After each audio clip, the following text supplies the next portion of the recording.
শাহজালাল আন্তর্জাতিক বিমানবন্দরে কার্গো ভিলেজের আগুনের তেজ কমতে শুরু করেছে।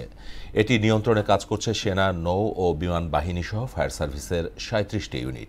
এ ঘটনায় ফায়ার ফাইটার সহ ১০ জনের আহত হওয়ার খবর জানিয়েছেন ডিএমপির উত্তর জোনের ডিসি মহিদুল ইসলাম। এদিকে এখনও স্বাভাবিক হয়নি শাহজালাল আন্তর্জাতিক বিমানবন্দরের অবস্থা, তবে রাতের মধ্যেই বিমান ওঠানামার ব্যবস্থার চেষ্টা করা হচ্ছে।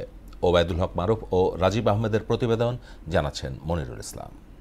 এখানে আমরা কখনো একটা ম্যাফলাইট নিয়ে ঢুকতে পারি না, সুতরাং কিভাবে আগুনটা লাগলো এটা তদন্ত করলেই বেরোবে। হয়তো আমরা আশা করি বা চিন্তা করছি যে পরিকল্পিতভাবে এটা হয়েছে। এভাবেই আগুনের লেলিহান থেকে বেঁচে ফেরার অভিজ্ঞতা বর্ণনা করেন বিমানবন্দরের কার্গো ভিলেজের ভেতর থাকাই কাস্টম এজেন্ট। এখানে হলো ঔষধ কোম্পানির যত র ম্যাটেরিয়াল, যেটা জরুরি পণ্য, পাশে হলো কুরিয়ার সার্ভিস, ওইখানে আমাদের ইন্ডাস্ট্রির যত জরুরি মালামালগুলো এখানে আসে। বেলা ২:৩০টার দিকে হঠাৎ করেই বিমানবন্দরের পশ্চিম পাশে কুরিয়ার গেটের দিকে আগুনের কুণ্ডুলি দেখা যায়। মুহূর্তেই তা ভয়ঙ্করভাবে ছড়িয়ে পড়ে। খবর পেয়ে দ্রুত স্পটে পৌঁছে ফায়ার সার্ভিস। এ ঘটনায় বিমানবন্দর কর্তৃপক্ষ দায় এড়াতে পারে না বলে অভিযোগ করেন প্রত্যক্ষদর্শীরা। আমাদের ইম্পোর্টারদের কোটি কোটি টাকা, লক্ষ লক্ষ কোটি কোটি ডলারের মাল মনে করেন এখানে পুরো ধ্বংস হয়ে গেছে।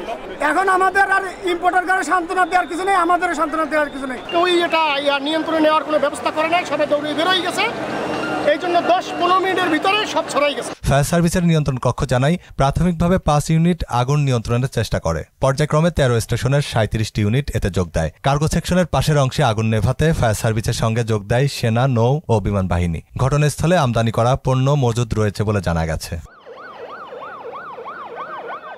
ফ্লাইট রাডারের তথ্যমতে ভয়াবহ এই আগুনের ঘটনায় সব ধরনের বিমান ওঠানামা বন্ধ রয়েছে। তবে ঢাকাগামী কিছু ফ্লাইট চট্টগ্রামের শাহ আমানত ও সিলেটের ওসমানী আন্তর্জাতিক বিমানবন্দরে অবতরণ করে।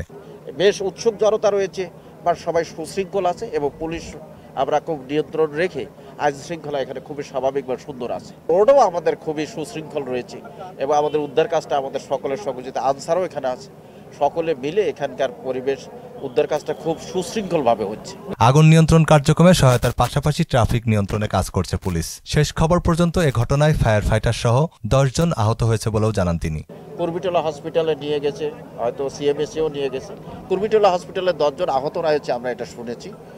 তারা আহত মানে রিকভারেবল আহত আর কি। মনিরুল ইসলাম, মোহনা সংবাদ, ঢাকা।